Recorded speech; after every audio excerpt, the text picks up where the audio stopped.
There isn't an outcry about social distancing among the protests. And I mean, I saw one network with footage of the Ozarks and complaining about social distancing in the Ozarks, and then seamlessly transitioning into protest footage and not suggesting that there was a problem with the lack of social distancing. So I think we have to be very consistent.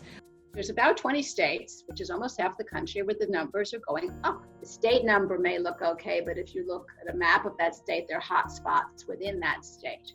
It's not that we opened the country and the virus ran away. If you look at the national track, it looks better. But that's largely, not 100%, but that's largely because New York and New Jersey are better. So if anyone says all the new cases have become the protests, that is not true because the cases started before the protests. Therefore, that is not a logical conclusion. Dr. Birx sent me some new information before coming out here that new cases have stabilized, and many of the new cases are being identified through proactive monitoring and finding asymptomatic cases. Today, we saw the lowest new mortality report since the end of March. We are heading in a positive direction, even as we begin to safely reopen. And if you look at a national average or the nationwide figures, it's dropped. You know, a national number doesn't tell the whole story. So there are states, Arizona has a lot of cases, North Carolina has a lot of cases, rising number of cases.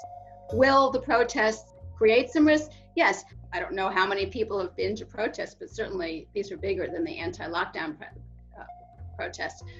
Public health departments across the country have told protesters how to minimize risk, wear masks, stayed 5 or 6 or 7 or 8 feet apart. If you look at, I looked at a lot of the aerial photos that Politico and other organizations ran. You know, in front of the White House, people were not 6 feet apart. Lots of people were wearing masks. Will there be cases from the protests? I personally would be surprised if there weren't. You have large numbers of people standing close to each other. Being outside is better than being crowded inside. Which is also true for the anti-lockdown protests. You've encouraged some of these protests. What are your thoughts on the CDC director saying that these protests are not a good idea? Well, people, look, it's not a question of helpful or not. People want to get back to work. And I've watched some of the protests, not in great detail, but I've seen that, and they're separated. There's a lot of space in between. I mean, they're watching, believe it or not, they're doing social distancing, if you can believe it. They don't want to do this. It's, unfortunate, maybe one way or the other. Both are unfortunate. But you have a lot of people out there that are anxious to get back. How can you blame an upsurge of cases on Black Lives Matter, but not on a Trump rally? I mean, you can worry, as a public health person, you can worry about both of them.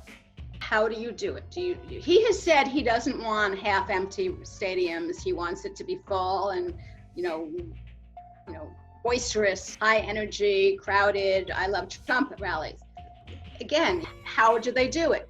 Some of these outdoor events are not as bad as people being crowded indoors, but it's not a guarantee. There's less transmission outdoors, but there is still transmission outdoors. But the answer, it will not be fair to say that all the increase is because of the protests, and the answer is probably going to be both. So you need these public health tools as we reopen. They don't have enough contact tracers. They don't have enough testing. Yes, the administration's right. They're doing a lot more testing and higher quality, more accurate testing, but it is still not what many public health experts say. I'm requesting that Dr. Fauci and Dr. Birx and other members of the administration's coronavirus task force conduct a briefing. We need to understand why these spikes are happening and how to adapt our national response. One of the public health steps is public health messaging. I mean, we see them a little bit on TV. They're not walking around with muzzles on them. They're not real visible, and neither is anybody else in the public health world. What I think we need to watch out for is some of these states are going to say, yes, we have more cases, but that's because of the protests, when actually you can look and see what date the state opened economically, and you see the cases beginning to rise before the protests. So it's going to be hard to tease out. 2 weeks from now, it's going to be hard to know, is it because of the protests?